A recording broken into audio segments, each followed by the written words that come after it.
የምርሽ ነው? አዎ ይቀልሽ ነው ማርያምን የምሬን ነው። ሄርሚ ምን ሆነሻል? አፍቅሬያለሁ በቃ ብሽ ይሄ ነገር ደብቄ መቆየት አልችልም። እኔ እኮ እንደ ጓደኛ አድርገሽ ነው አቅርበሽ እስከዛሬ ያለ ነው አይደል? እንደዛ ነበር ያሰብኩት፣ ግን ነገሮች በጣም እየከበዱኝ ነው፣ ከአቅሜ በላይ ሆኗል። እና ደግሞ ጓደኝነቱ ቀርቶ ፍቅር ውስጥ ገብቻለሁ። ምንም ማድረግ አልችልም። ይሄ ነገር ፈልጌው አይደለም አብርሽ ጌታን ፈልጌው አይደለም።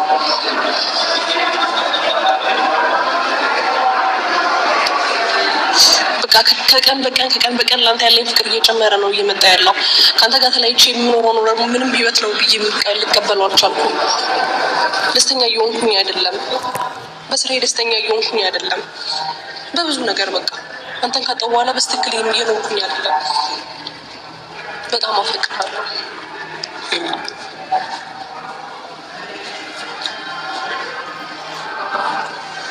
አብሽ ፍቅሬን ተቀበለኝ። ያልፈልሽ ታውቁሻል ታውቁሻለሁ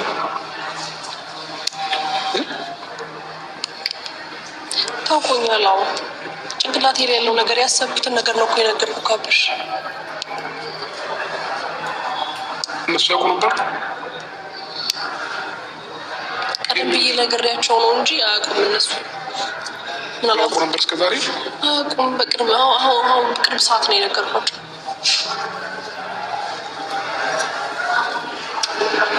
ምን ላድርግ አብሽ? ፈልጌው እኮ አይደለም። ከመቼ ጀምሮ? አስቤውም አይደለም። ከመቼ ጀምሮ? በቃ አላውቅም። ማለት በጓደኝነታችን መሀል ውስጥ እንደዚህ ፍቅር ውስጥ እገባለሁ ብዬ አላሰብኩም አብሽ። እና ሳላስበው ነገሮችን ከአንተ ጋር በማሳልፈው ነገር ወደ ፍቅር እየተገፋፋው ነው ያለሁት እና ይህን ነገር ደግሞ ሞር ስለይህ ነው የገባኝ፣ ሳጣህ ነው የገባኝ። ለዛ ነው አብሽ ቀና በል አብርሽ።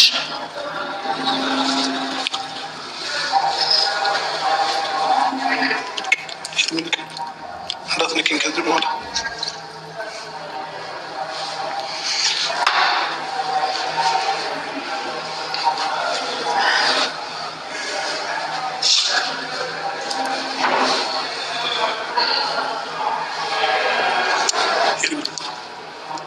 የኔ ላይፍ ታውቂያለሽ አይደል? ሁሉ ነገሬን ታውቂያለሽ። ከአንቺ የተደበቀ ነገር የለም አይደል? እንዴት ልታስብ ይቻልሽ? አብሽ ፈልጌው አስቤው ተጨንቄ ጽፌበት ወይም የሆነ ነገር አድርጌ አይደለም ይሄ ነገር ስሜት እየተሰማኝ ያለው። በቃ ባሳለፍናቸው ጊዜዎች እስካሁን ከጎኔ ስለነበርክ በቃ ብዙ ነገር ስናሳልፍ ሳላውቅ ነው ያፈቀርኩ ያለሁት እንጂ አስቤው አይደለም። ያለበትን ሁኔታ አውቃለሁ፣ ግን ደግሞ ደብቄውም የጠቀመኝ ነገር የለም። ስለዚህ ቢያንስ ልንገርህ አብርሽ፣ ማፍቀር ደግሞ ኃጢአት አይደለም።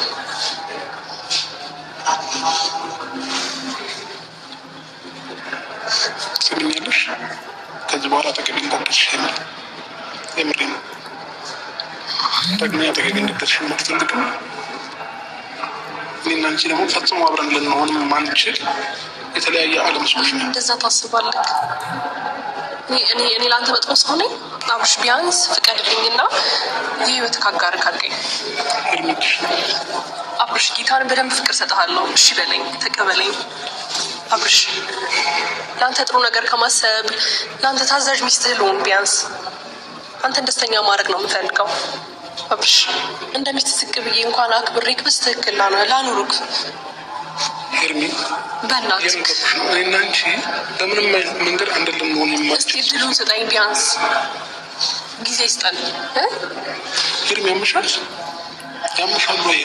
ይህ ስሜት እኔ ፈልጌው እንዳትሰማኝ ሆኖ አንተም እስኪ ዝም ብለህ ጊዜ ስጠኝና ላሳየህ። ቢያንስ ጌታን አስደስትካለሁ። የአይናውጣ ዘመን ማለት አሁን ነው። እንዳትነግሪኝ ከዚህ በኋላ እያወራን ነው አይደል? አውርታት መግባባት እንችላለን አይደለ? ያቺኛው ኮንትራትና እኔ ጋር ነው ድጋሚ እንዳትመጪ ሄርሚ፣ የምሬን ነው። ሲቀጥል ደግሞ እኔና አንቺ አንድ መሆን የማንችል ሰዎች ነን። የኔን ህይወት ታውቂያለሽ፣ እያንዳንዱ ላይፌን ታውቂያለሽ። ይህን ነገር እያወቅሽ ይሄ ስሜት ሊሰማሽ አይገባም ነበር። ስለዚህ ከአሁኑ ቆርጬ የምነግርሽ ነገር ቢኖር እንዳታስቡ፣ በምንም አይነት መንገድ እንዳታስቡ። መጀመሪያ ነገሮችን ለማሰብ ሞክር። ወይ ተረጋጋ። እንዳትነኩኝ ልጅቷ ፈቀር ኳሊቲ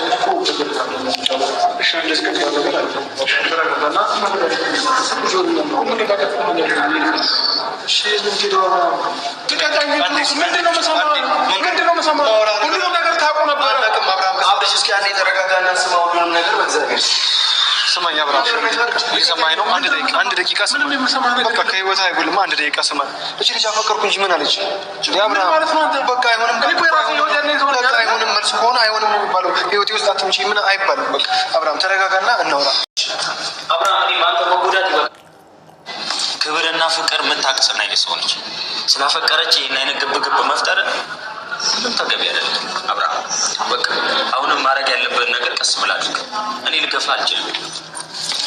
አብርሽ አብርሽ አብርሽ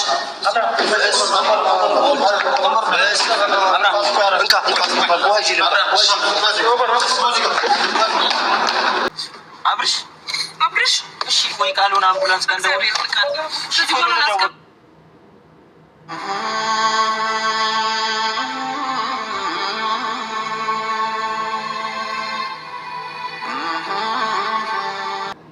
በነገራችን ላይ አንዳንዴ ጓደኞቹ በዙሪያ ያሉት በጣም መጥፎዎች ናቸው። አቤል ይሄ ብሩክ የሚባሉ እስስቶች ናቸው። የሆነ እንትን ነው የሚቀያየሩት ማለት ነው። የአብርሃምን ውድቀት ነው እንጂ የሚፈልጉት የአብርሃምና የሮታን ውድቀት ድሮም ብለናል እኛ ማለት ነው። እነሱ በደንብ ነው አድርጋ የከፈለቻቸው ማለት ነው። አስተሳሰቧ ሚስትህ የህይወት አጋር አድርገኝና እባክን እድል ስጠኝ፣ እንደ ሚስት ዝቅ ብዬ ላገልግልህ፣ ልታዘዝህ፣ በደንብ ልንከባከብ።